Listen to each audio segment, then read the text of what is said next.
Coach Bill here from Coach Bill Pickleball. This video is episode 1 in the breakdown series, where I take a deep dive into actual gameplay.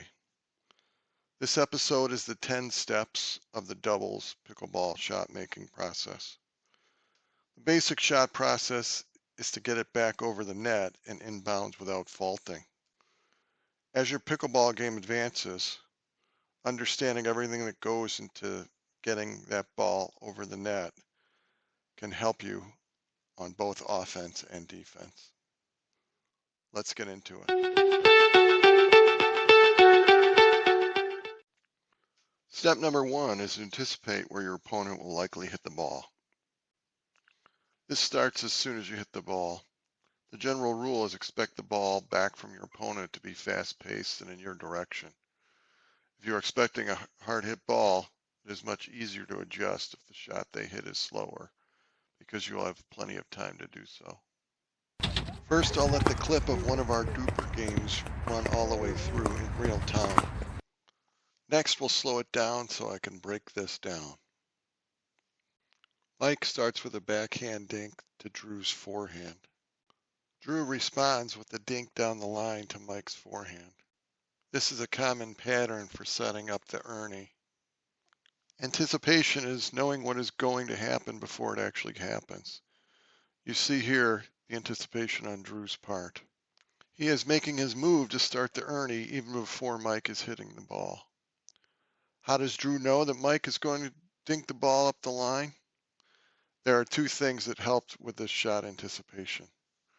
One is to know the personal tendencies of your opponent, and the other is to understand common patterns. Drew is using a combination of those two. Drew has played many times against Mike and has seen him dink up the line a lot. Dinking up the line to your opponent's forehand very commonly gets a dink back up the line to you. So Drew is anticipating that and makes his move to hit the Ernie. When he does, Mike ends up paying the price for that. The second step in the pickleball shot making process is reading the ball off the paddle. They say the paddle does not lie. The way the paddle is facing is the way the ball is going to go. So your opponent may be very deceptive and be facing a different way or faking head and shoulder fake, but where their paddle is aiming is where they're going to be hitting the ball. You also have to pay attention to the backswing and the follow through to see how much power they're putting on the ball. There's the ball going over the net, and his paddle is facing straight at me, so I know it's coming straight at me. Very little follow through, so I know it's going to be a dink. Took the ball out of the air with more follow through, so now it's a lob. Here's another duper game clip that I will let run in real time before I break it down. On the 2.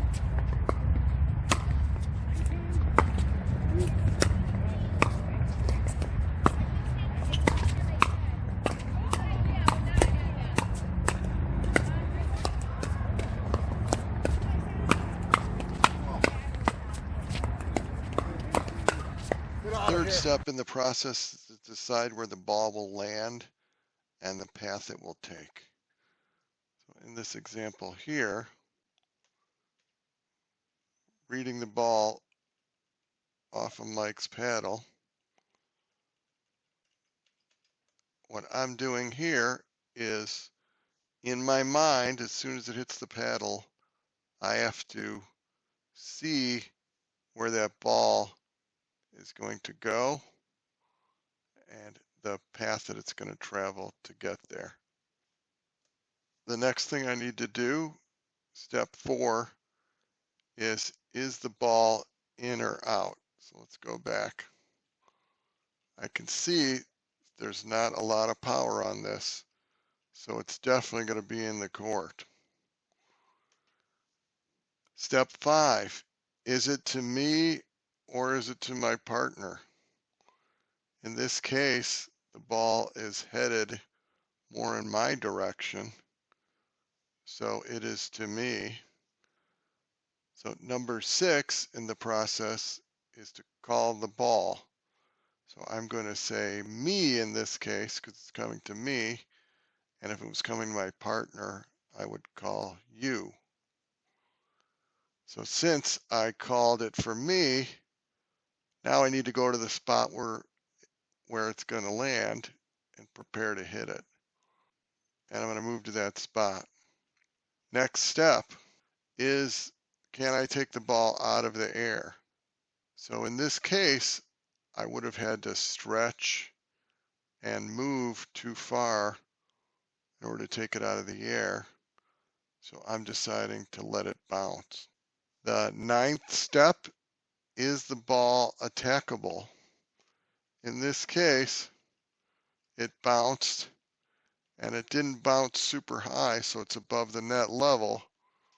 So it is not attackable. Number 10 is decide which shot to hit, where on the court it needs to go, and how much power to use. At all times, you need to know where all 4 players are in the court, and that can determine which shot you're going to use. So they are both at the non-volley zone line, and we haven't gotten up there yet. So a good shot to hit would be a drop in the kitchen to give us time to get up there. So that's what I do, is try to drop it. It's not a bad drop because he does have to go below the net, but he's able to take it out of the air, take some time away from us, and do a semi-attack here.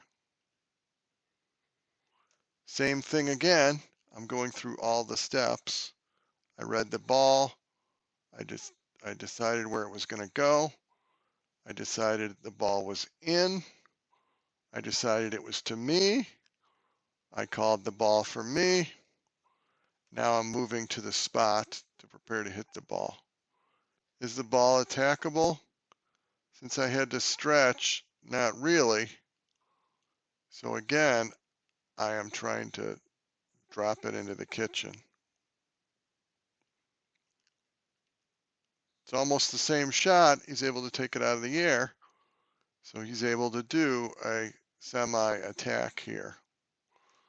This time it isn't to me, it's to my partner though. So I'm going to call you on this one. Drew hits it, and in this case, he is able to take the ball out of the air, and he is able to attack it since it's above the net level. Mike, same way, it is above the net, so he's attacking it also. Hits one down, back at Drew. This one Mike got low now. Now it's below the net level, so the ball is no longer attackable. Drew still manages to get it back.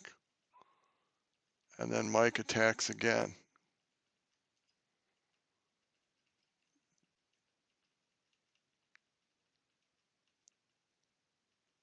Drew finally gets a shot where Bob has to stretch here.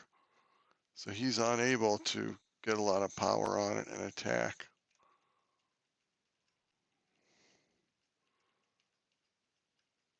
And then Drew's able to reset the ball into the kitchen. This time we get it to bounce. So this entire time we've been trying to get up to the kitchen line, and we haven't made it yet because we haven't had one ball that bounces. So now we do.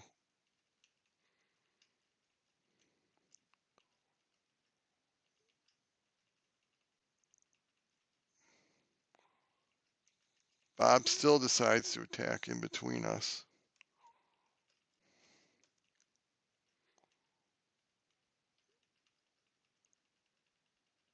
Two paddles in there. More attacks. I get jammed up with one right at my chest, but I'm still able to reset it and get it to bounce into the kitchen. One continues on, and this time Bob gets a ball up, and it is more attackable. Drew's able to hit down on, forcing Bob to reach. The ball ends up going long here, and we win the point. So those are the steps to the pickleball shot. This was slow motion that this was done in, and in real time, you may only have a second or two to do all these steps, including possible decisions that need to be made. So there is a lot going on, and the best way to get better at all these is through repetition, either by playing and seeing more and more shots and drilling, which will allow you to pick whatever shot you want to focus on and keep working on that. Thanks for watching and have a great day.